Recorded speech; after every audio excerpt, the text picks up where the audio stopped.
Okay, so this is a ASA on-off valve with gauge, needle valve, and then the tubing. This is just a 20-ounce tank, CO2 it's filled, and you're going to need this, need a bucket of water right here, and then of course your diffusers, bubble counters, whatever you want. So first you're going to make sure this top knob is completely counterclockwise. So on this one you can just completely screw it off just to make sure. Okay. And then for the needle valve, you want to make sure either that it's completely closed, or if you're going to stick the tubing in a bucket right away, then before you let pressure out through the tank, you can have it a little bit open. So since I'm not doing that, the bucket of water is back there, I'm just going to have it completely closed, which would be clockwise. So just make sure it's completely that way. Okay.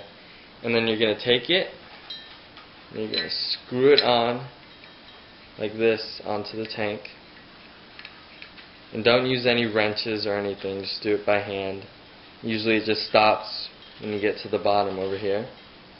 Okay? And then just check everything again. Everything's there. And what you're going to do now is take the top of it, screw it back on, and you should hear when the pressure goes through the valve, and it should jump on the gauge. So you're probably not going to hear it, but it should be. And there you go, right there. The gauge, it's hotter here, which means more pressure in the tank. So right now it's at 1,000 psi. And then what you're going to do is take the end of it and stick it in a bucket of water. Okay, so I guess I'll just do that.